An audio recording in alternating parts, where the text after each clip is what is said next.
سلام حبيباتي، مرحبا بكم معايا من جديد في قناتكم غسالة رشيدة.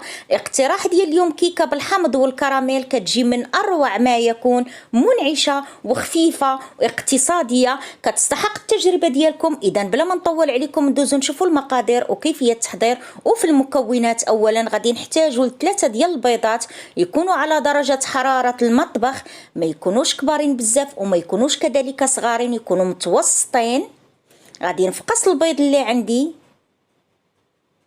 ثم غادي نضيف عليه كأس إلا ربع من السكر الخشن، أي سكر حبيبات،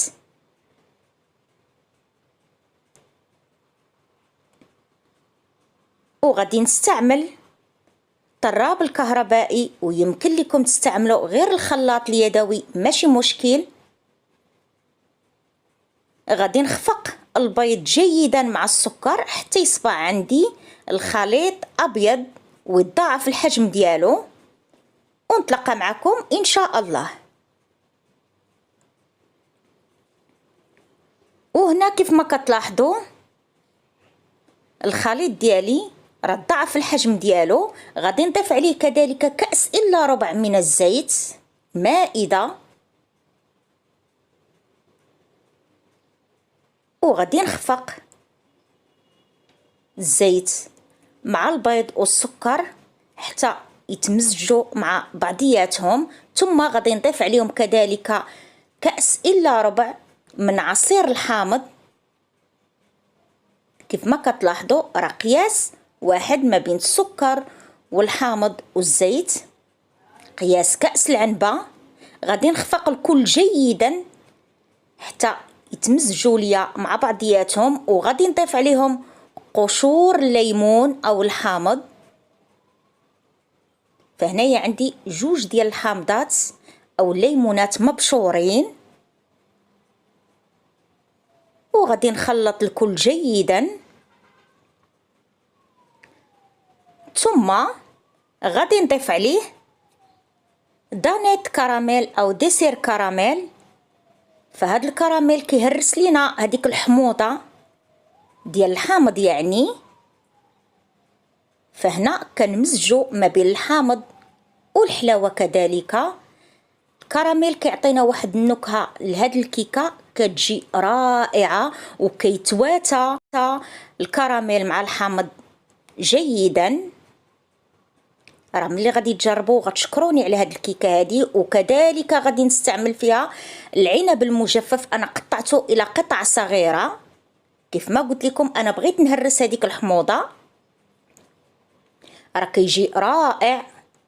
غادي نخفق الكل جيدا،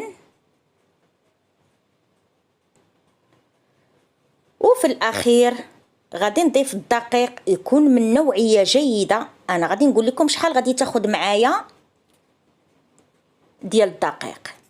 فهنا انا استعملت كأس ديال العنبه يكون مملوء جيدا، وغادي نضيف عليه 3 ديال الاكياس من خميره الحلويات. كل كيس كيوزن 8 غرام. غادي نغربلهم.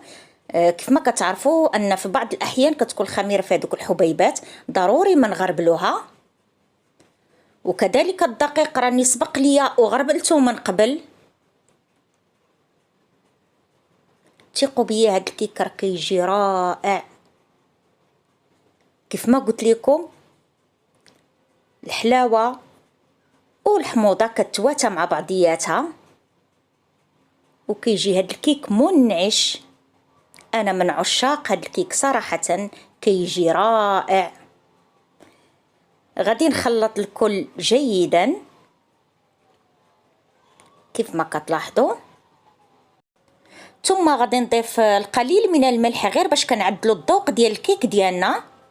وغادي نضيف كذلك الكأس الثاني، غادي نخلي منه تقريبا واحد الملعقه حتى نشوف، لان في بعض الاحيان كيكون الدقيق اللي كيشرب وكاين الدقيق اللي ما كيشربش.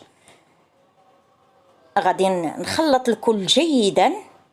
كنظن بانه مازال خاصني، اذا هذيك المعلقه غادي نضيفها على الكيك، وغادي نخلط الكل جيدا كيف ما كتلاحظوا. هذا هو القوام ديال الكيك ديالي، كيجي رائع، ما نقولش لكم البنات. فإلا جربتوا هذا الكيك راه كيجي خطير. كيف ما قلت لكم الحلاوه والحموضه كتواتى مع بعضياتها. انا غادي ناخذ هذا القالب، ها هو راه دهنته من قبل بالزبده ورشيت عليه الدقيق. انا عندي هذا القالب على شكل ورده، وانتم اي قالب عندكم يمكن لكم تستعملوه، لكم الاختيار. غادي نفرغ دابا الخليط اللي عندي كيف ما كتلاحظوا. خصنا نرفعوا يدينا باش كيجينا داك الكيك مهوي وخفيف